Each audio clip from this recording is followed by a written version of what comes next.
है, शाम तक निपटा दूंगी। आप लोग चिंता मत किया करो, मैं हूँ ना, मैं घर का सारा काम कर लूंगी। तू ही तो हमारी ताकत है नेहा। माँ पापा घर से बाहर निकल जाते हैं। बाहर कैंट एरिया में फौजियों की गाड़ियां गुजरती हैं। नेहा दरवाजा बंद करती है।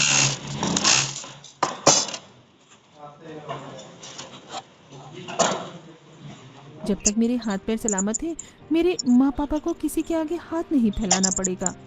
शाम को कैंट एरिया के छोटे छोटे क्वार्टर्स के बीच एक खुला सा आंगन होता है। पुरानी दरी बिछी होती है। एक स्लेट, कुछ कापियां और पेंसिल होती हैं। नेहा जमीन पर बैठी होती है। उसके सामने 3-4 छोटे बच्चे ध्यान से पढ़ रहे होते हैं। अच्छा बताओ, 2 और 2 कितने होते हैं? 4 दीदी। नेहा मुस्कुरा देती है। दीदी आप कितनी अच्छी हो, आप तो हमसे पैसे भी नहीं लेती, फ्री में पढ़ा देती हो, जबकि हम सब आपके ही मोहल्ले में रहते हैं। बाकी बच्चे भी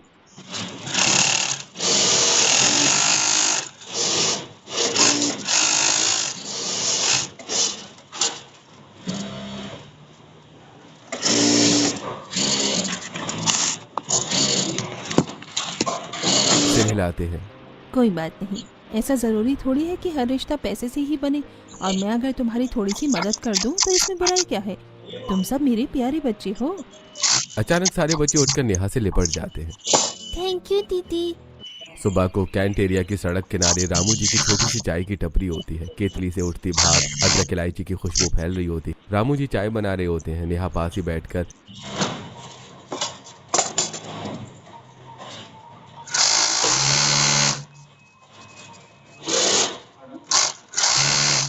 चाय का मसाला कूट रही होती है। पापा, आज मसाले में जरा सा सौंफ भी डाल दूं? डाल दे बेटा, फौजियों को स्वाद पसंद आएगा।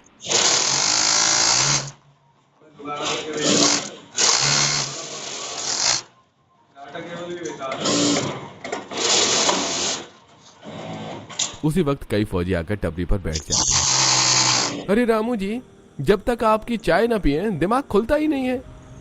इतनी बढ़िया चाय बनाते हो आप, पूरे कैंट में आपकी चाय का ही सबसे ज्यादा मजा है। और सबसे बड़ी बात, आपके दाम आज तक नहीं बढ़े। रमेश भैया ने तो चाय के पैसे 30 रुपए कर दिए हैं। एक कप चाय के लिए कोई 30 रुपए कौन देगा भैया?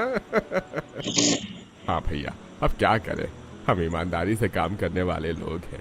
कम कमाएंगे लेकिन अपनी ईमानदारी और स्वाभिमान नीचे नहीं गिराएंगे। फौजी एक दूसरे की तरफ देखते हैं। भैया यही तो आपकी खास बात है रामू जी, आप फौज में नहीं हो लेकिन आपके उसूल फौजियों से भी ज्यादा पक्के हैं। नेहा अपने पापा और फौजी को देखकर मुस्कुराती है। मेरे पापा गरीब हो सकते हैं लेकिन उनके संस्कार सबसे अमीर हैं। शाम को कैंट एरिया की सड़क पर दूर कहीं से जनगण मन की धुन हल्की हल्की सुनाई देती है। जैसे ही आवाज नेहा के कानों में पड़ती है, वो तुरंत जो काम कर रही होती है वहीं खड़ी हो जाती है। नेहा की आंखों में चमक आ जाती है। सीधा खड़ी होकर पूरे सम्मान से गाने लगती है। जाने का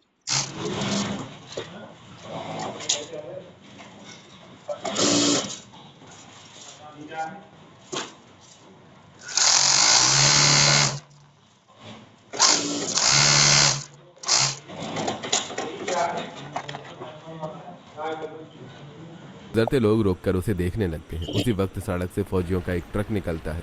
नेहा बिना देर किए ट्रक की तरफ मुड़कर सल्यूट करती है। ट्रक में बैठे कुछ फौजी भी उसे देखकर मुस्कुराते हुए सल्यूट वापस करते हैं। पास खड़े रामू जी बेटी को देखकर गर्व से भर जाते हैं। बेटा, तू हर निकलते ट्रक को सल्यूट करती है, तू पूरी देशभक्त है। पापा, फौजी हमारा इतना ख्याल रखते हैं, हर वक्त हमें प्रोटेक्ट करते हैं, सम्मान तो देना चाहिए। रामू जी की आंखें नम हो जाती हैं। वो चुपचाप बेटी के सिर पर हाथ रख देते हैं। अगले दिन रामू जी की टपरी के बिल्कुल सामने एक और टपरी होती है, रमेश जी की। आज ज्यादातर फौजी वहीं बैठे होते हैं। हंसी मजाक, चाय की चुस्कियां चल रही होती हैं। तभी सड़क पर एक रेड एसयूवी आकर रुकती है। गाड़ी का दरवाजा खुलता है। अंदर से राघव उतरता है। जैसे फौजी उसे देखते हैं सब एकदम चौंक जाते हैं। अरे राघव, ये सच में तू है? सब खड़े हो जाते हैं। कोई हाथ मिलाता है, कोई गले लगाता है। अरे यार, तू कितने सालों बाद मिल रहा है। हम तो फौजी बन गए लेकिन असली मजे तो तू ले रहा है। पापा का बिजनेस संभाल कर पूरा हीरो बन गया है। सब जोर से हंस पड़ते हैं। राघव भी हंसते हुए सबके साथ बैठ जाता है।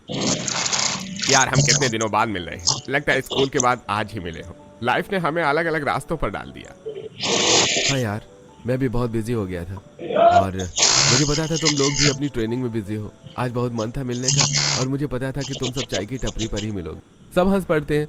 तभी सामने रामू जी की टपरी पर नेहा आती है। सादी सलवार कमीज, बाल बंधे हुए, चेहरे पर वही सादगी होती है। जैसी नेहा दिखाती है सारे फौजियों की नजर उधर चली जाती है। राघव भी पहली बार उसे देखता है, उसकी नजर वहीं थम जाती है। एक फौजी दोस्त उसे कोहनी मारते हुए कहता है, ओए भाई क्या देख रहा है नेहा को ऐसे? यार लड़की कितनी सिंपल है लेकिन कितनी सुंदर लग रही है। अरे ये रामू अंकल की बेटी है, हम ज्यादातर इन्हीं के यहाँ चाय पीते हैं, लेकिन आज रामू अंकल की तबीयत थोड़ी खराब है, थके थके से बैठे हैं, चाय बनी नहीं थी इसलिए आज हम यहाँ आ गए। राघव की नजर अब रामू जी पर जाती है, फिर वापस नेहा पर। सारे फौजी दोस्त और राघव एक साथ रामू जी की टपरी पर आ जाते हैं। रामू जी कुर्सी पर बैठे होते हैं, थोड़ा थके हुए से देखते हैं। नेहा अंदर से निकल कर आती है। अरे नेहा, आज कैसे इतनी देर हो गई? आज तो बड़ी लेट हो गई।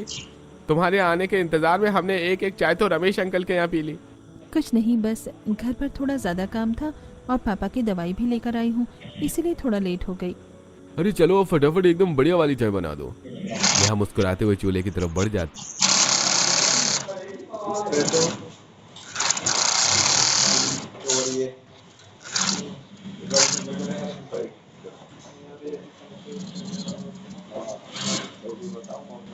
तुम्हें जो दिया था वो कौन सा है?